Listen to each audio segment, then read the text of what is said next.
Hello and welcome to one of my pre-PTR heroic Icecrown Citadel boss guides, where I've gone through and looked over old YouTube VODs, online forums, and Wowhead pages to try and produce a modern, up-to-date boss guide with as much relevant information as possible. I'll try to present each encounter in the most straightforward way that is applicable to everyone, then leave the discussion of boss mechanics, assignments, and logic for later in the video. Now before we get started, if you'd like to see more WoW content or want to help my channel grow, consider dropping a like, subscribing, and sharing this video with a friend. It really helps me out, and I appreciate the support. Otherwise, thanks for watching and enjoy the video. The Blood Prince Council is a one-phase multi-boss encounter with a 10-minute enrage timer. Your raid will face 3 bosses in the form of Keleseth, Valinar, and Tal'Darim. Your raid will need 3 tanks, 4 to 6 healers, and the rest DPS. At all times, one of the 3 princes will possess Invocation of Blood. The 2 princes without the buff have 1 HP and cannot be damaged. This buff will always start on Prince Valinar, then swap randomly to another prince every 30 seconds.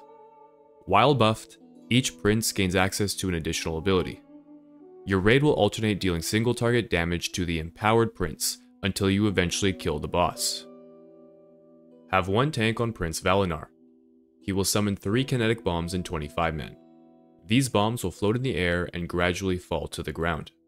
Upon impact with the floor, they will deal large, raid-wide damage. Damaging these bombs will cause them to float a little upwards. After 1 minute, they despawn. The raid must prevent these bombs from reaching the floor. The simplest way to handle this mechanic is to assign pets to attack these bombs. This way players don't need to think about constantly target swapping throughout the fight. If your raid lacks pet classes, either assign specific players or have ranged constantly on the lookout for any low floating bombs. Prince Valinar will also place shock vortexes on random players, which are preceded by a small white swirl for 1.5 seconds before expanding into a full vortex, knocking back any player that enters it. Because of the short cast time, there isn't much players can do about it. Simply eat the knockback, then stay away from the vortex for the remainder of its duration. With Invocation of Blood, Prince Valinar casts Empowered Shock Vortex. This creates the shock vortex effect on every player in the room. Melee DPS need to immediately scatter to avoid eating overlapping vortex damage, and range should be spread out 12 yards to avoid damaging and knocking back other raid members. Have your second tank on Prince Tal'Darim.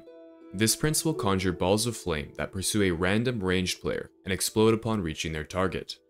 Damage dealt by the explosion dissipates for each player the ball passes through on the way to its target. When Tal'Darim has Invocation of Blood, he launches empowered balls of flame, which follow the same mechanism, but deal more damage and now also damage the players they pass through on the way to their target. Lastly, Tal'Darim will use Glittering Sparks, targeting a random player. This ability is a frontal cone that leaves a nasty dot that can be dispelled. A priest's mass dispel is especially useful here. Being more spread out can mitigate the number of people hit by this ability. Place either your third tank or a ranged DPS on Prince Keleseth. A ranged DPS tank is viable because he will not use any melee abilities, and instead spam Shadowlands. For this reason, the Keleseth tank must gain the stacking Shadow Resonance buff from the Dark Nuclei spawning randomly around the room.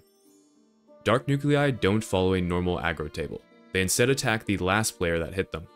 Melee AoE abilities do not pull Dark Nuclei off the Keleseth tank. However, they will destroy themselves over time, so the Keleseth tank needs to continue hitting newly spawning nuclei to maintain sufficient stacks of shadow resistance. Note that the damage reduction from Dark Nuclei is multiplicative, meaning it has diminishing returns the more stacks a player has. Therefore, any more than 6 stacks of Shadow Resonance is ill-advised, because beyond 6 stacks you will take more damage from the nuclei than you will from Shadowlands. When Keleseth has Invocation of Blood, the tank will take extra damage from Empowered Shadowlands. In hard mode, the raid must now contend with Shadow Prison. This ability does stacking shadow damage for each second of movement, and only resets after 10 seconds of standing still. Therefore, all players, except for the Keleseth tank, must minimize their movement during the fight. Additionally, kinetic bombs will now fall faster, requiring more attention. Engage the Blood Council with the following setup. Have each tank pick up one prince and begin damaging Valinor with ranged DPS and healers spread out 12 yards from one another. When Empowered Vortex is used, have melee and tanks briefly scatter to avoid being one-shot by overlapping vortex damage. Assign ranged DPS to keep kinetic bombs from hitting the ground, preferably classes with pets. When another prince gains Invocation of Blood, swap damage to that prince. When Tal'Darim gains this ability, players targeted by Empowered Ball of Flame must kite the ball through other raiders to mitigate its damage. Have all melee DPS stand in between the boss and the target. Utilize externals as needed. If the target of Empowered Ball of Flame is struggling to stay alive, ranged players can additionally collapse on the cast of this ability. Once a ranged player is targeted, said player runs away, causing the ball to travel through the ranged group. Once the Ball of Flame has reached its target, have ranged players spread back out to mitigate Glittering Sparks damage. When Keleseth becomes empowered, have the active tank pop defensives and DPS players be sure not to accidentally tab target and hit any of the dark nuclei. Keep hitting whichever prince is empowered, and eventually the boss will go down. Thanks for watching, and stay tuned for more boss guides coming soon. See ya.